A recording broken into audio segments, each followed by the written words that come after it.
Jembatan Pulau Selat Sunda adalah salah satu mimpi besar proyek pembangunan jembatan yang pernah direncanakan di atas Selat Sunda. Jembatan ini nantinya akan digunakan sebagai penghubung antara Pulau Jawa dan Pulau Sumatera. Jembatan yang direncanakan sepanjang 27-30 km ini akan melintasi palung laut Selat Sunda, terhubung dengan tipe jembatan layang, jembatan suspensi dan jalan darat di atas Pulau Ular, Pulau Sangiang, dan Pulau Panjurit. Jembatan ini dirancang mampu menahan gempa berkekuatan 9 skala Richter.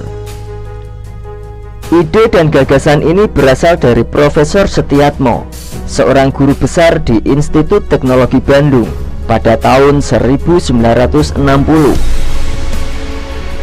Ide ini disebut sebagai Tri Nusa Bima Sakti, yang berarti penghubung antara 3 pulau, yaitu Pulau Sumatera, Pulau Jawa, dan Pulau Bali.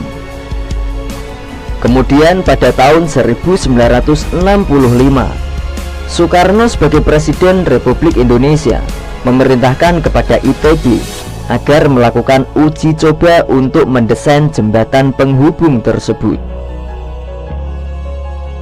Hasil dari percobaan itu selesai pada tahun 1989 dan diserahkan kepada Soeharto selaku Presiden Republik Indonesia pada waktu itu.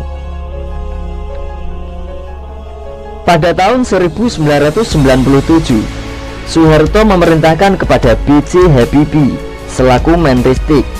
Ia akan mengerjakan proyek yang diberi nama Tri Nusa Bima Sakti tersebut. Habibie lantas memerintahkan kepada Wiratma Wangsa Dinata, yaitu guru besar ITB, untuk melakukan riset jembatan ke negara Eropa. Berdasarkan hasil kajian, jembatan itu membutuhkan 17.000 ton baja serta 5.000 tenaga kerja pengelas. Proyek penyambung Pulau Sumatera dan Jawa tersebut akan menghabiskan dana mencapai 100 triliun rupiah. Namun, rencana besar tersebut harus mandek karena krisis ekonomi pada tahun 1998. Pada masa pemerintahan Susilo Bambang Yudhoyono, proyek tersebut dilakukan revisi Peraturan Presiden Nomor 67 Tahun 2005. Maka dibentuklah kembali kelompok studi kelayakan yang terdiri dari soal teknis, tata ruang dan keekonomian, serta sosial. Pada tahun 2007, Grup Artagraha bersama pemerintah Banten dan Lampung membentuk konsorsium PT Graha Banten Lampung Sejahtera yang mayoritas sahamnya dikuasai oleh Artagraha. Kemudian pada tahun 2009, konsorsium menyerahkan hasil prastudi kelayakan kepada pemerintah. Berbeda dengan presiden-presiden sebelumnya, Presiden ke-7 Republik Indonesia, Insinyur Haji Joko Widodo, menolak pembangunan jembatan Selat Sunda dengan alasan jika jembatan ini dibangun, kesejahteraan rakyat sekitar Merak dan Bakauheni akan menjadi sulit tercapai. Ditambah lagi, jika memang jembatan ini tetap akan dibangun, ekonomi Indonesia hanya akan terpusat pada Sumatera, Jawa, dan Bali. Hal ini tidak sesuai dengan konsep kemaritiman yang direncanakan oleh Presiden Jokowi.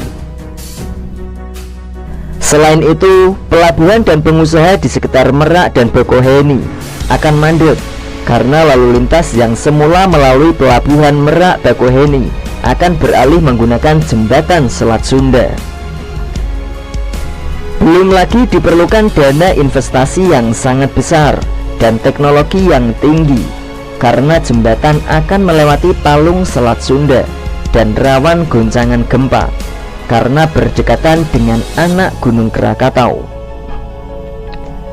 Pemerintah melalui Kementerian PUPR mengatakan kalau penyeberangan kapal Merak Bakauheni masih sangat layak digunakan dan sangat lancar.